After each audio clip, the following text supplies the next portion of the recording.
right, here's a few news articles. There's going to be a local artist NFT auction coming up with some real-life seats and some virtual seats. This is something people have been talking about for years on the blockchain, is that the blockchain will be used to make it possible for artists to record the fact that you have an authentic art piece, and then they'll trade them off. Like everything else in cryptocurrency, the problem is that the blockchain adds no actual value here, except hype. And in fact, when Beeple sold his, there's an interesting article saying he actually sold it to himself. You found the German news outlet that said the 6 million. Oh, okay, fair enough. Good. Well, I certainly hope so. I certainly hope the Germans are getting the vaccine.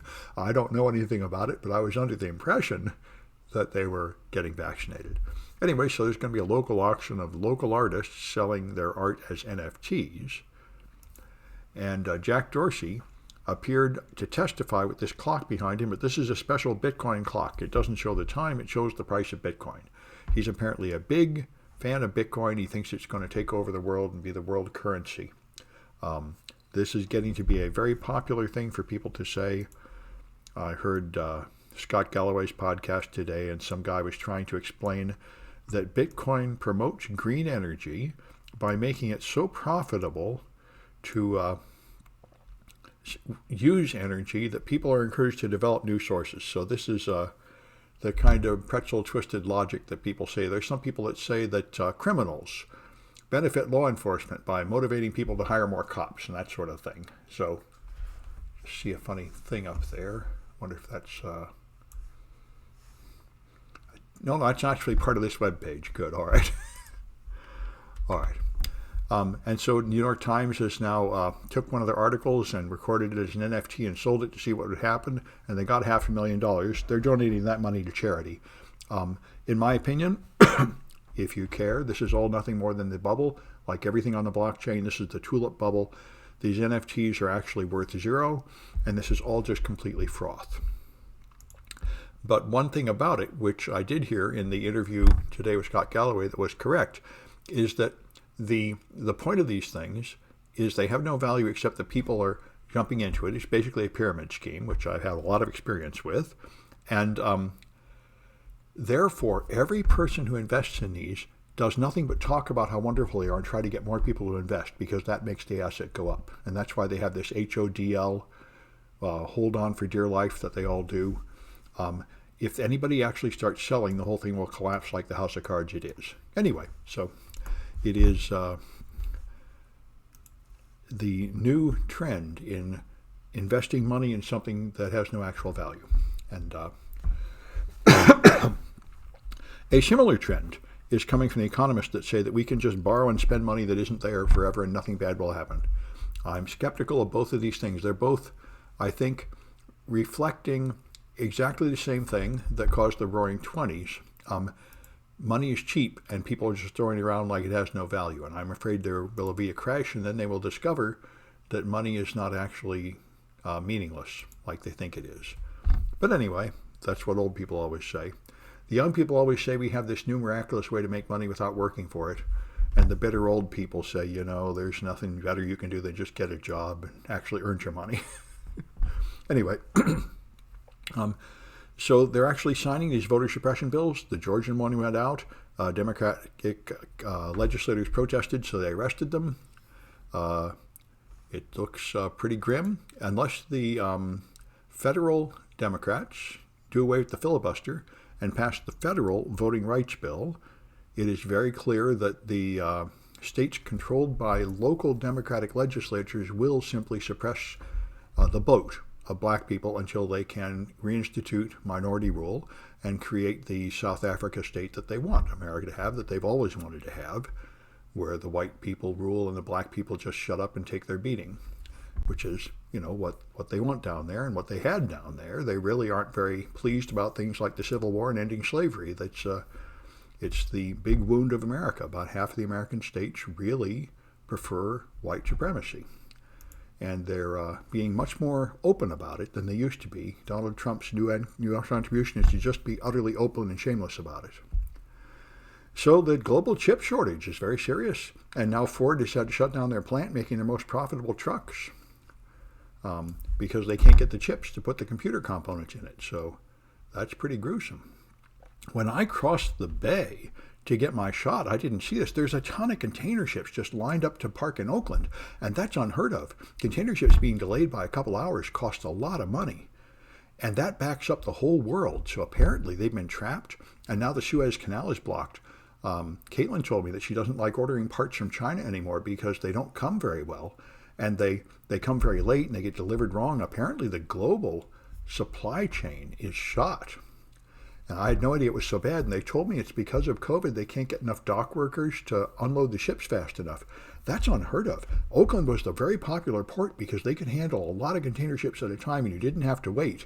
And even waiting a few hours is too much delay for those schedules.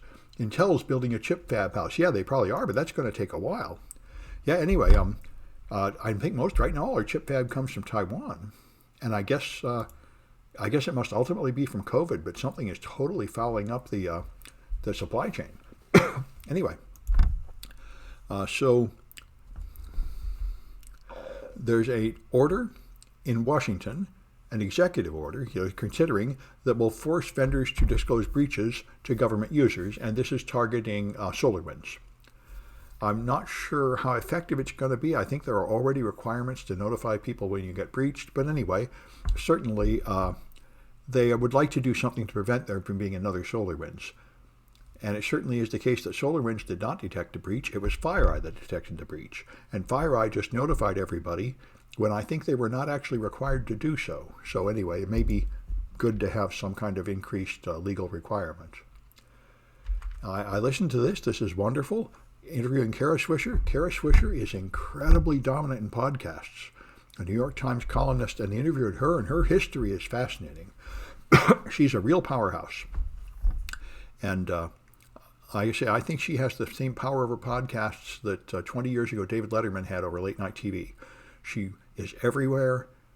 She is completely dominant, and she's a very interesting person. So I highly recommend listening to this one. She's local. She's going to run for mayor of San Francisco.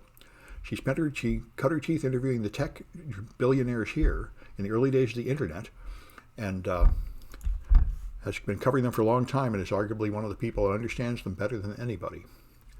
And she is very, very concerned about the damage that Facebook is doing to democracy and the general arrogance of the tech bros who just, like the slogan at Facebook on the wall is move fast and break things. And she says that's the whole thing. They rush in, they make some product, they don't bother to put in controls or any way to fix problems that go wrong, and they just find it boring to deal with the actual consequences of what they do. And anyway, that seems quite true. That's been the thing of the internet billionaires from the start, is that they're sort of children playing with fire. So the universities, the University of Phoenix has been pushing online education for years very vigorously, and now they're having to refund millions of dollars to students because they lied. They claimed they could get you a job at Microsoft and such, and they did not, in fact, have the ability to get people those jobs. So people were deceptively enrolled in these programs, expecting a high percentage of them to get jobs, which did not happen. Car companies withdraw most chips ordered during COVID last year. Yeah, chips are booked by other high-tech. That's right, yeah. Yeah, I've heard a lot of things are suffering from the chip shortage. Yeah, and cars, of course, are not front in line. Anyway, so here we are on 125, and we've got more of the rest of this chapter, which is Net Plus, really. So this is chapter 4 here. I'm trying to get this thing to go down. All right. So we'll finish this chapter today. And Facebook goes beyond not caring what they break to actively making things worse. Well, let's take a look at this.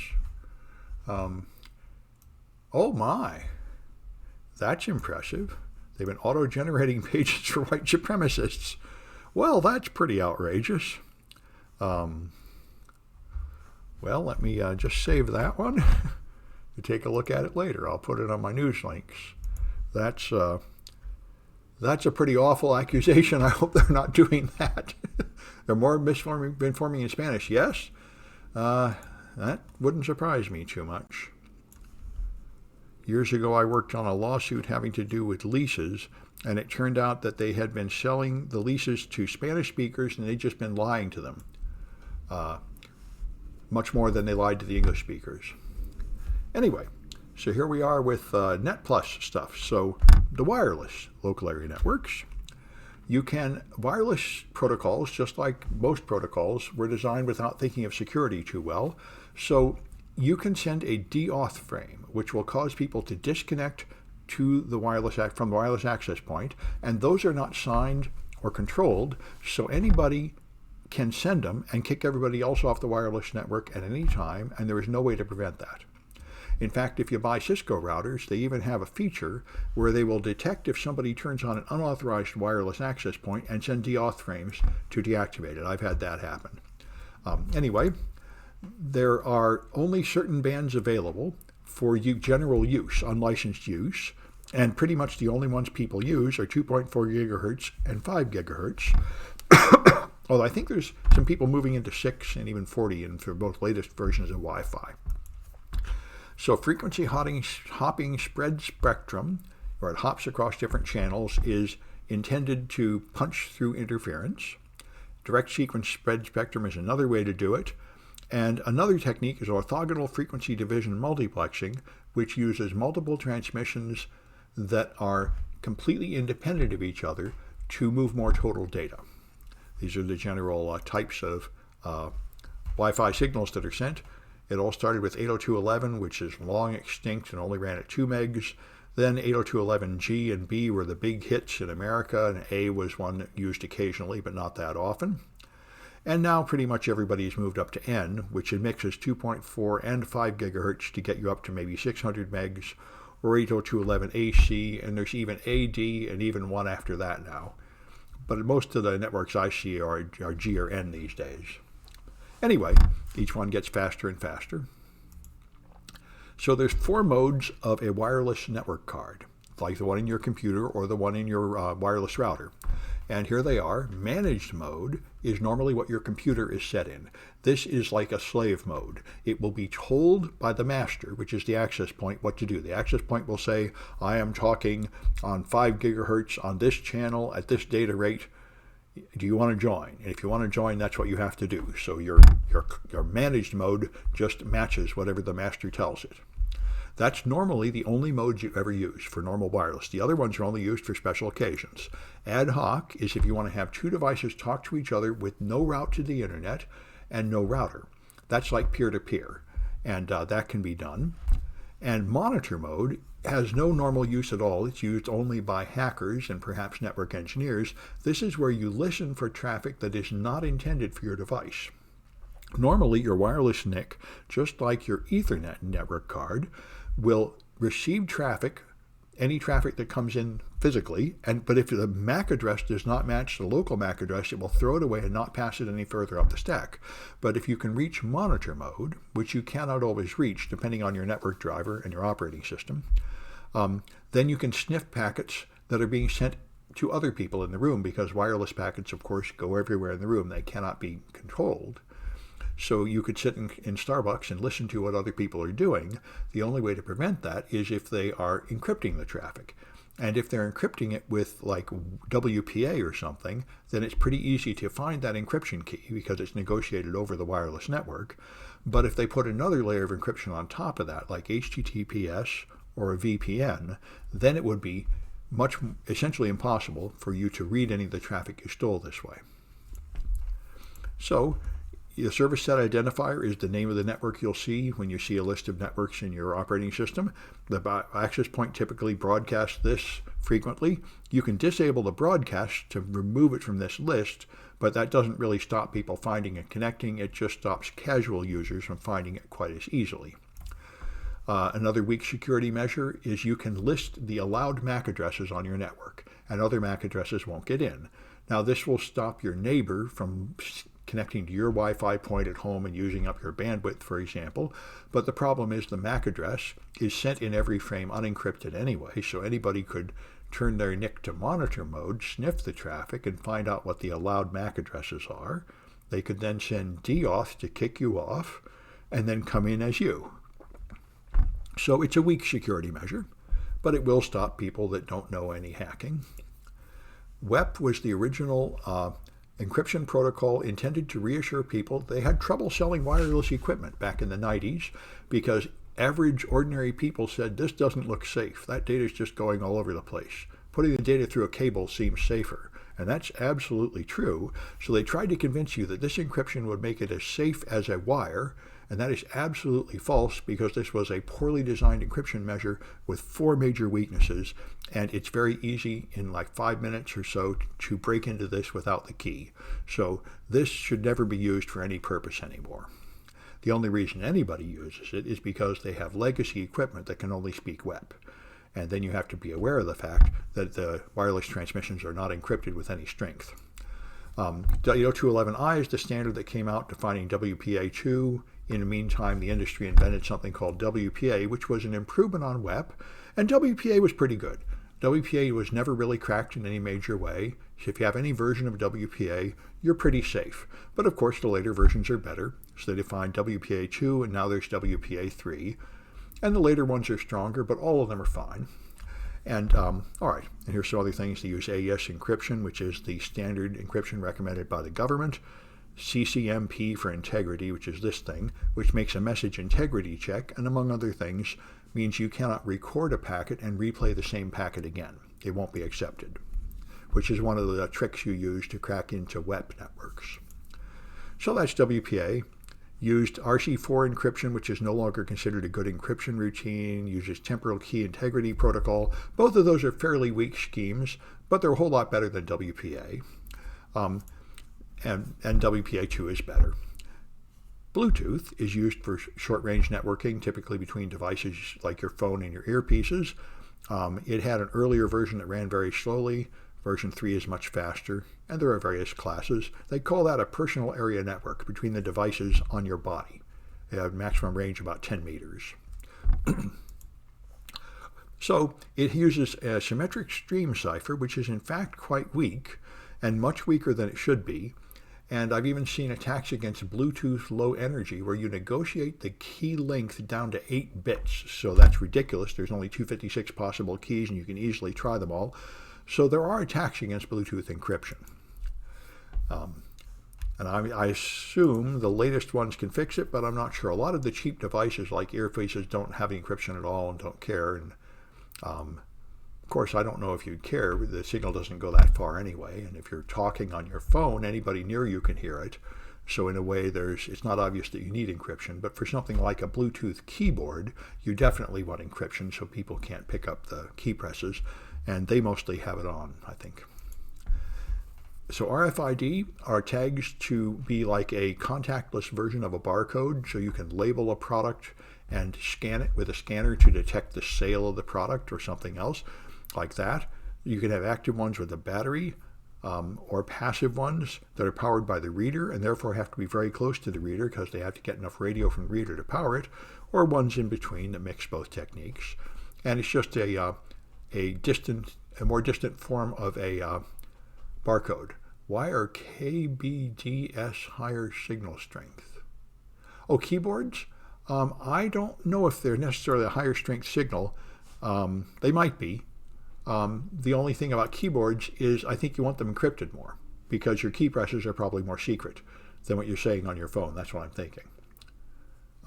Although, in a way, I guess you might be talking on your headphone in a private conversation in a room and not like the fact that the radio is leaking out of the room. But anyway,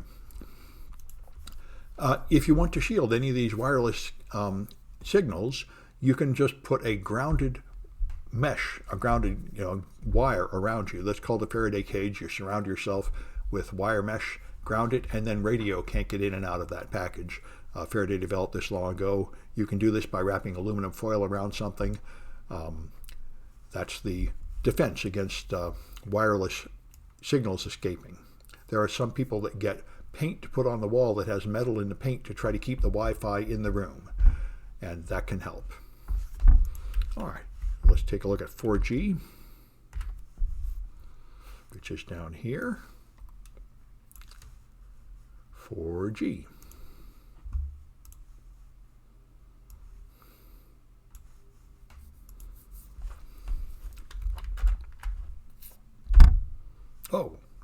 right.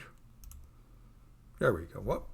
Somehow it went away. All right, play, teach, I say.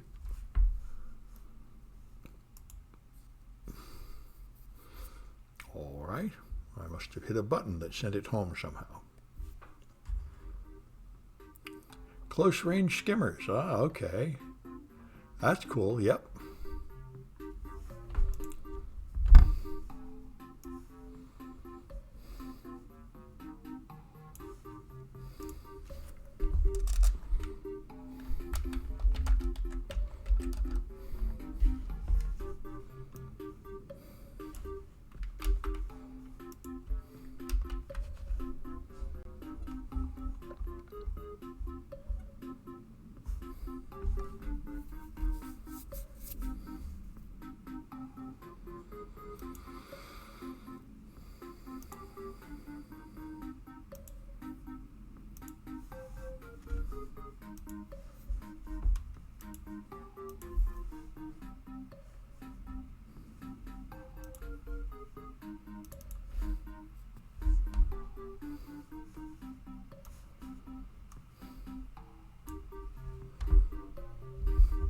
Alright, looks like we got whoever's coming.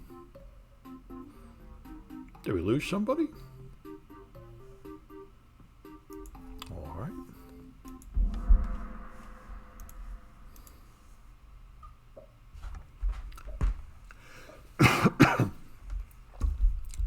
Alright, how do you connect two devices together like a crossover cable?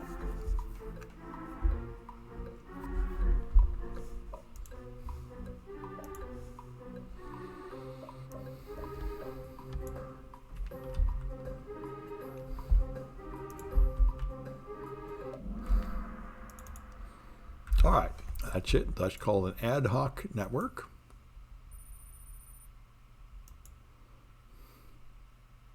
All right, how about simultaneous transmissions that do not interfere with each other?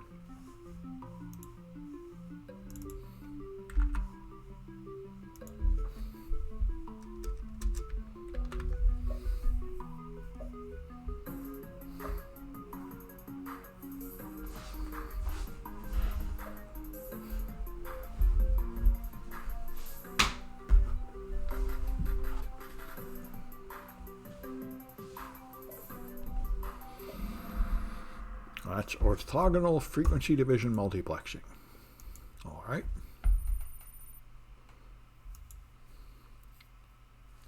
And how about 5 gigahertz only?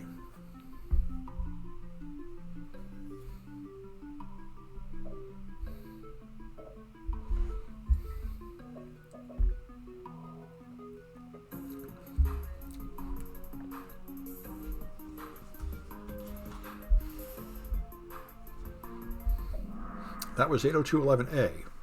N uses 5 and 2.4.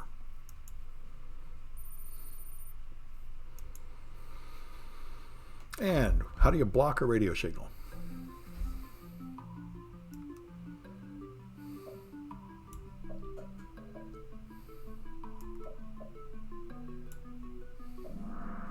Yep, that's a Faraday cage. All right.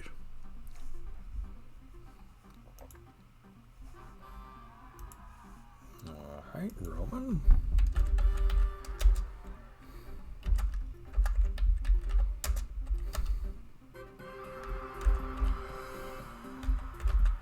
All right.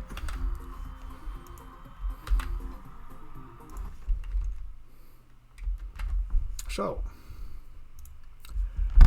all right, and we'll talk about the hardware at the different layers. So at layer 1, you have cables or wireless connection. There are repeaters that just take the signal and repeat it so it will be stronger and go down a longer distance. And hubs are multi-port repeaters.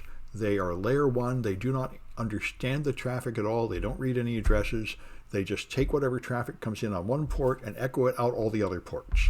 And that's why they cause collisions, because if two devices send at the same time, they make 2 copies and just send them out all the ports, and they all collide with each other and make a mess. And that's this is the simplest device in the early days of Ethernet. They're not very common anymore because they typically only go to 10 megabits per second, and the collisions slow down your network quite a bit below that. So most people have moved to switches. Bridges are the start of where you just connect one local network to another local network, and the bridge would have an internal memory where it would memorize the MAC addresses on one side and on the other side, and by reading the MAC address it would decide when it got a packet whether to forward it to this side or not forward it to this side because it was on this side. And that was the bridge. And of course a switch is just a multi-port bridge where you can connect as many cables as you have ports, and it will internally learn what MAC address is out each of those ports. And so when this computer sends a signal to that server, the switch will be smart enough to only send it to that server and not to anybody else. So these other devices can all be talking to each other at the same time, and you don't have collisions, hardly ever. So that's a much faster, much better, and a more intelligent device. It has to read and understand the MAC address. VLANs are the improvement on switches where if you wanted to have different broadcast domains, or even if this computer sent a broadcast signal trying to reach everybody, you still don't want it to reach everybody. You want to have, say, these computers on one virtual local area network and this on another. You add an extra tag to each frame, and the switch is aware of this so that it pretends to be two switches, one for this domain and one for that domain, and not sending broadcasts across the distance. And this is important because broadcasts sort of flood a network and slow it down, so you don't want too many computers in a broadcast. And it's also good for security. If these computers are going to get infected with malware, you wouldn't want them to have a direct connection to these other servers to infect them. So that's virtual local area networks.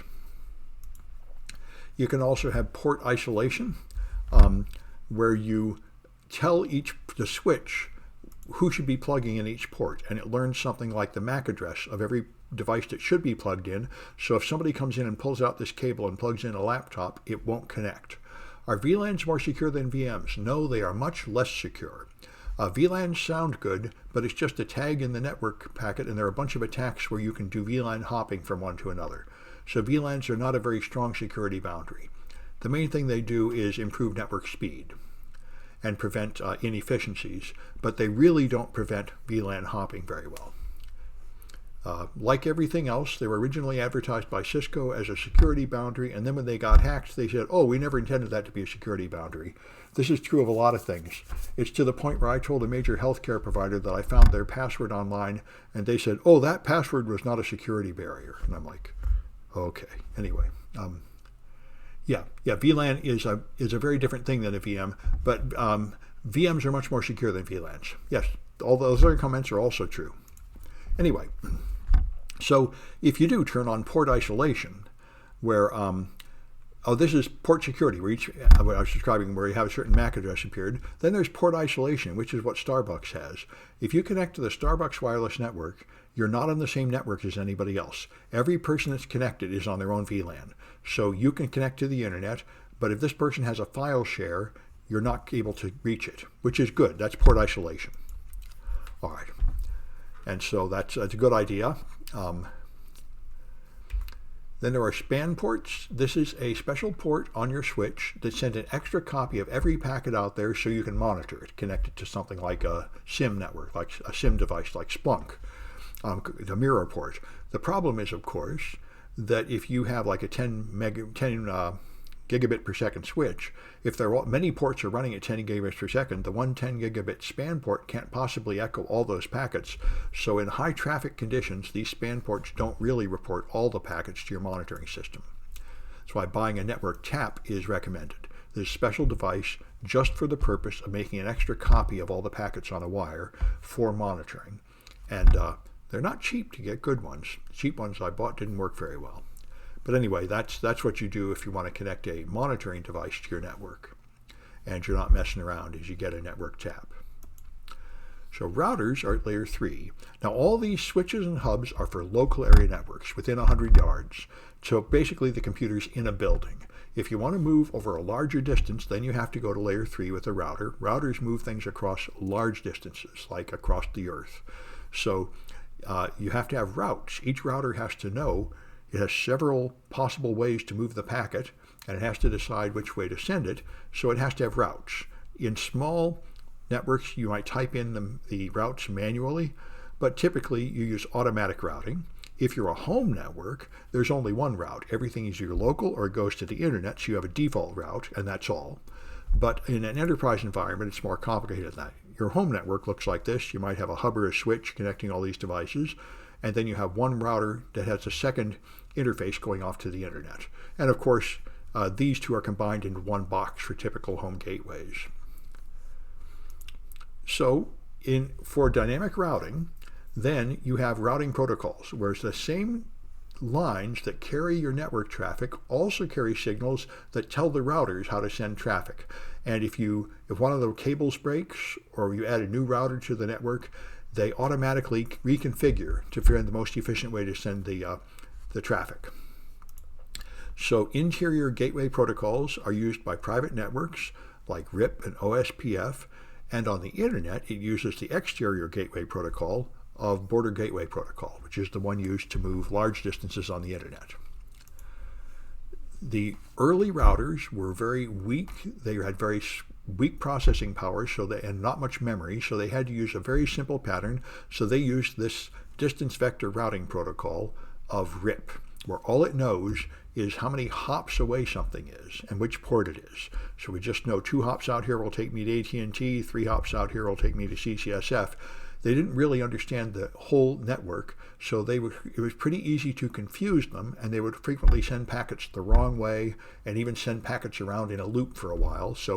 But the thing about it is it didn't require much processing power or memory. So you get routing loops, things like this, where your packet would just go 101, 103, 101, 103 back and forth because they're each confused about which way to send the packet. RIP will eventually resolve this, but it can take like up to 10 minutes to resolve this, and all that time it's sending packets stupid places and they're getting lost. So that's RIP, the old inefficient technique. It can take a while to converge. It can only handle up to 15 hops, and so on. It's really old and not used that commonly anymore. Is that called flapping? No, flapping in routers is when a interface goes up and then comes down, and goes up and then comes down, which happens on serial ports frequently. It's a common defect. But it's very similar. It has the same effect. You send traffic somewhere and then you stop sending it there. It ends up having similar results, but technically it's a little bit different inside the router. Anyway, and they had these attempts to improve RIP to try to stop this, where a router will not echo old data back, and it will try to mark routes that are bad more quickly, so it won't keep trying to send packets down routes that don't work. These were all these sort of kludgy attempts to improve RIP that really didn't make it very good. And so people got fed up with it, and they improved the hardware in the routers, and they moved to link state routing protocols, where each router knows the whole network diagram. It has the whole map, and then it can make an intelligent decision of where to send the packets. And it's much better than RIP, but of course that requires more memory and processing power in the routers, which they have these days. So Ospf is the main link state routing protocol used that's not proprietary. Cisco has their own, but this is the open source one, and that's the routers only send updates when something happens, like there's a new router on the network or something goes down, and then all the routers immediately get a signal and they just fix their map and rearrange their routes, and it's much nicer. So it converges much more fast, and it doesn't spend as much time sending packets in the wrong direction. On the internet, Border Gateway Protocol routes not between routers but between companies. Each company has an autonomous system number, like Cisco has one, and ISP has one, and AT&T has one, and Sprint has one. So it just tries to get to the right company, and then BGP is done, saying there, now it's inside Sprint's network, Sprint can handle it from here. Just like the post office, that will just drive a truck up and put a big box of mail at one location at a company and say, there, sorting this internally is your problem. We get it to the right company and our job is done. So that's what's used on the internet to make the big hops. And so 4H is here, and we're done with 4G. 4H, all right.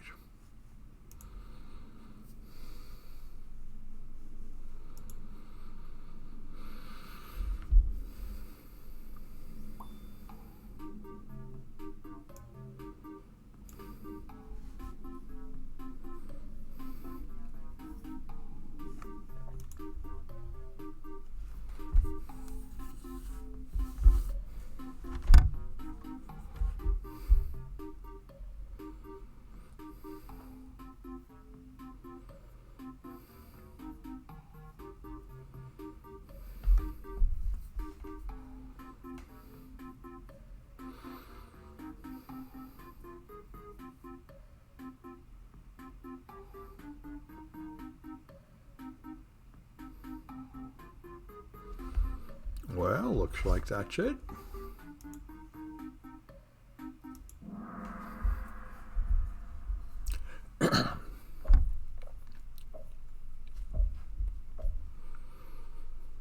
All right, so which one runs at layer 3?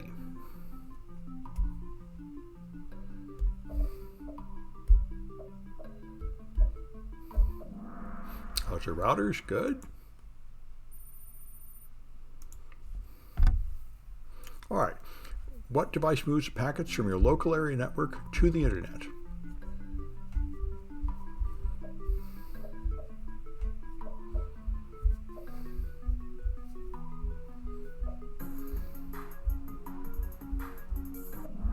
It's also a router. The simplest routing decision with just a default gateway. All right, which protocol uses hop count as a metric?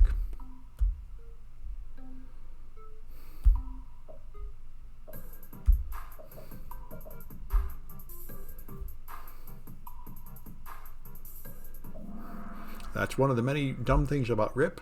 It would rather send you down one slow hop than two fast hops because it doesn't know about the speed. So it's inefficient in that way, in addition to many other ways.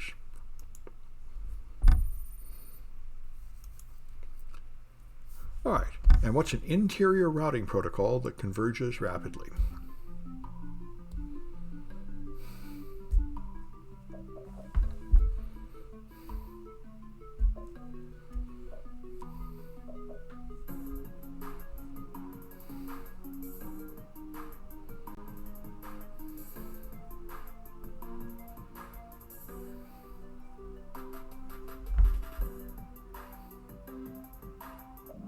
That's Ospf.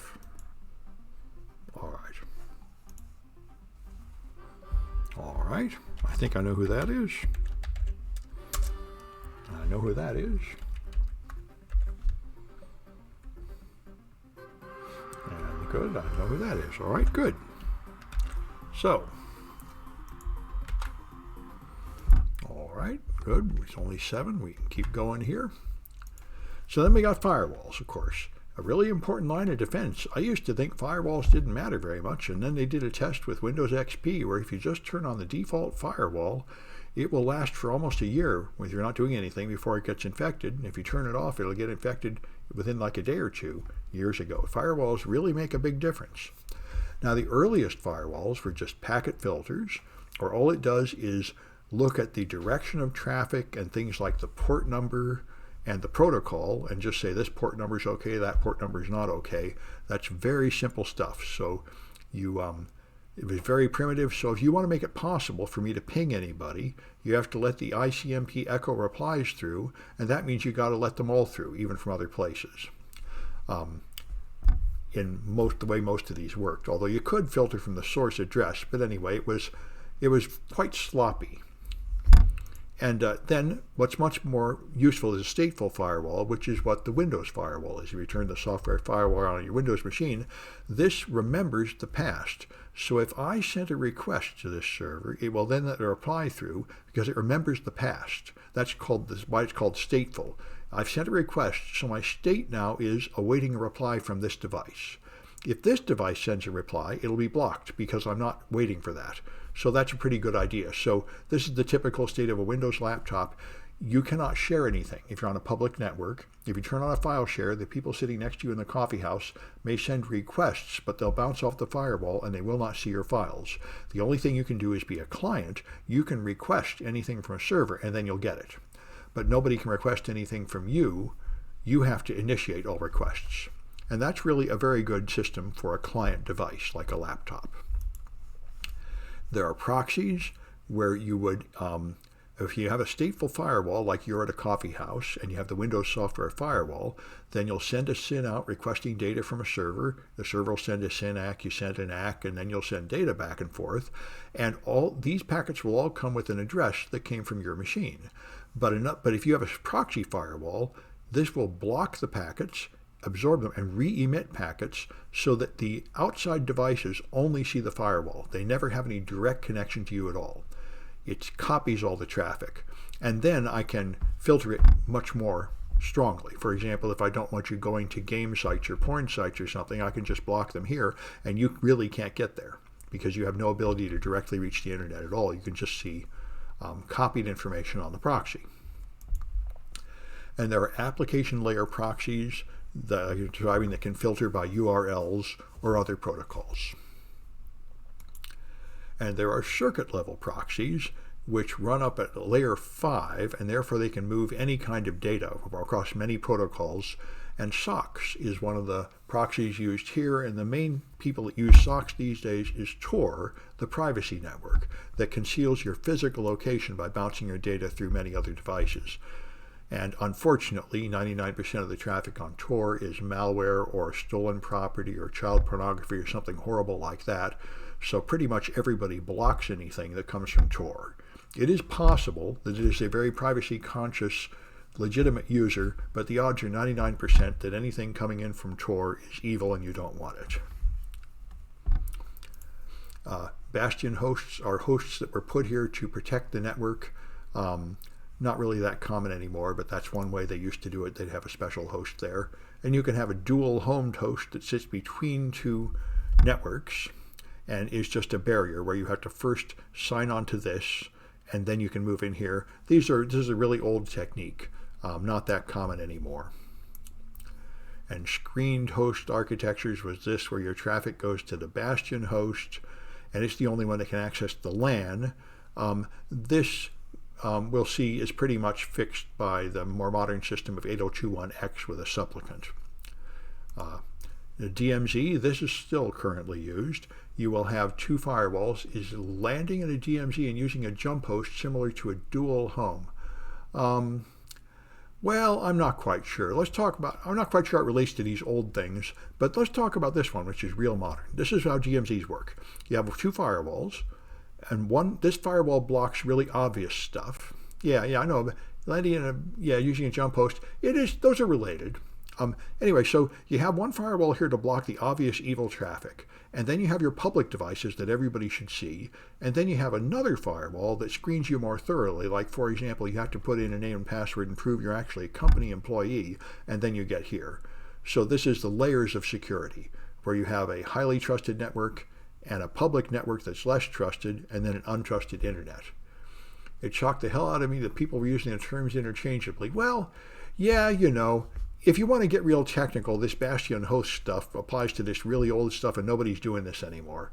But people throw these things around sort of like slang terms, and it's not like it's not like physics where there's real clear defined terms. In fact, all the real networks and all the real devices never exactly match any of these patterns. Yeah, well, a lot of people use these terms, and I don't think most people worry about exactly what they mean.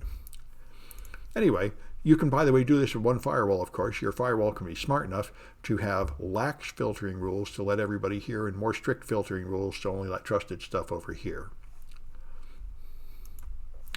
You got a modem, of course. This will connect your computer data to a different kind of network, like a wired telephone or a telephone line for the other kind of fast, not CSU, DSU, the fast phone network, which I can't remember the name of right now.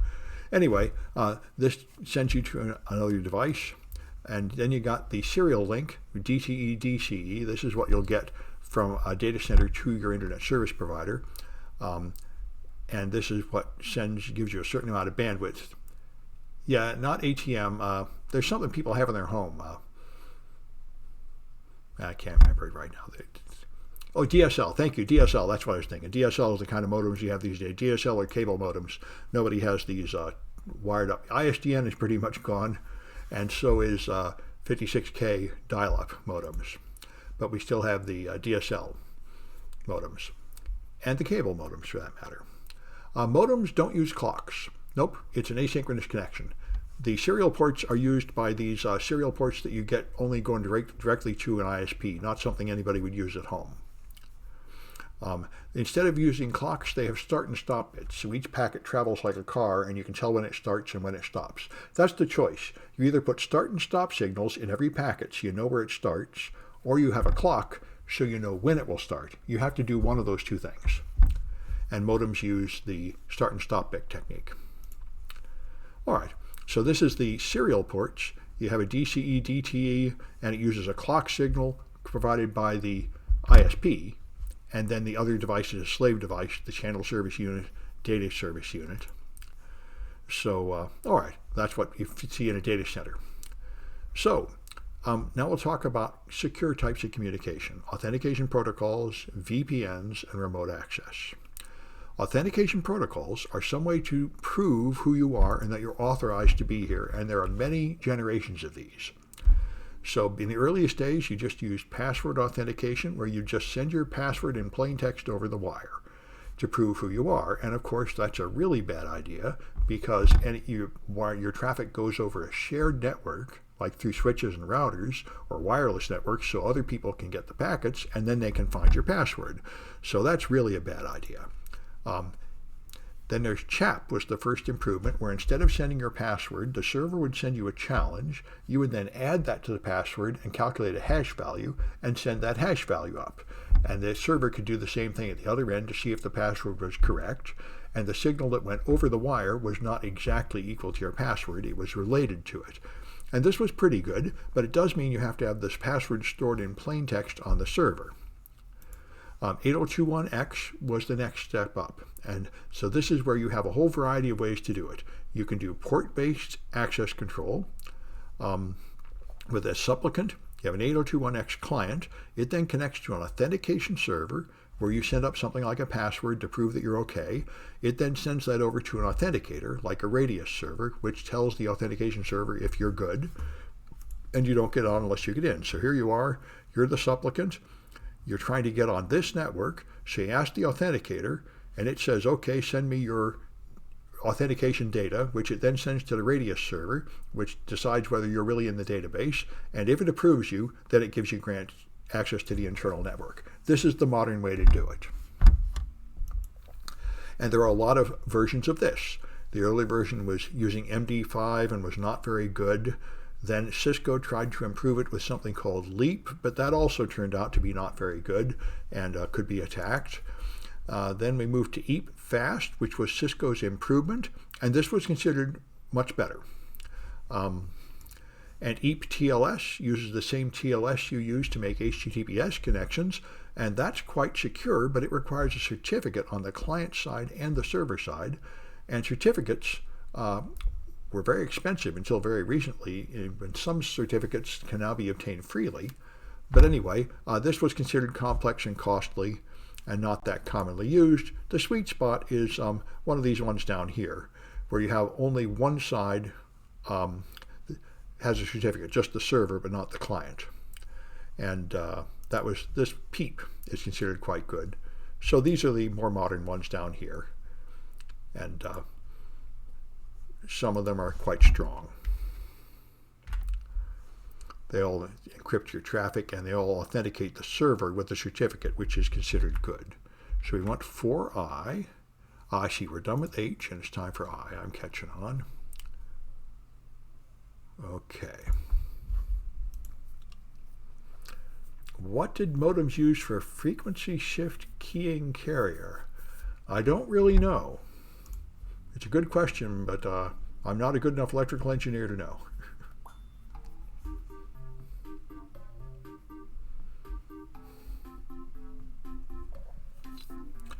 I know the old dial-up modems had, I think, 16 levels. So they'd send like 4 bits at a time.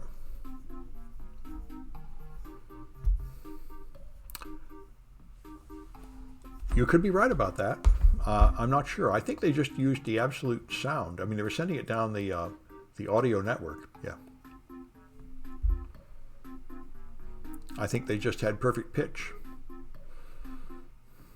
I mean, they had an internal timing chip to make the note, and at the other end they had one, but it wasn't synchronized like a synchronous port where there's actually a clock signal going through the wire.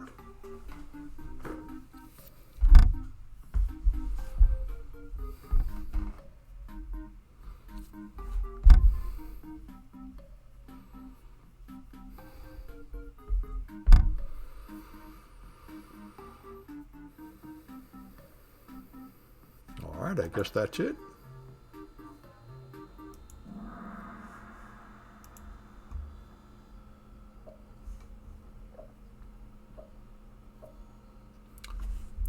All right, what firewall uses only the header information?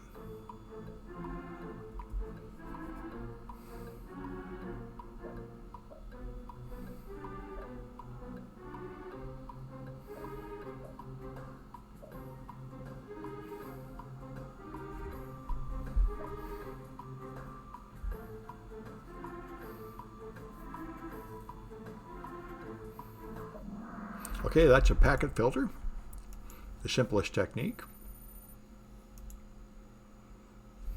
All right, which one goes at OSI layer 5?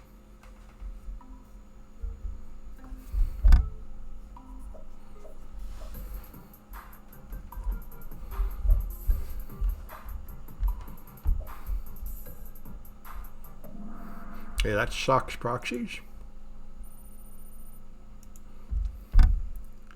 All right, which system provides port-based network access control?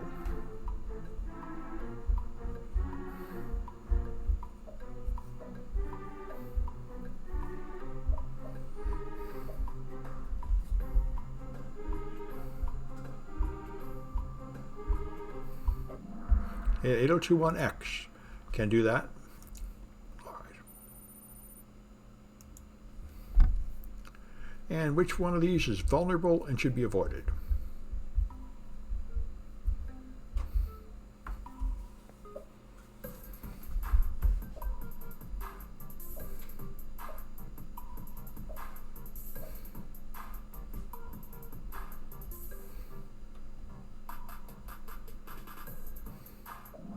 Leap, lightweight, and it was too lightweight. All right. All right. All right.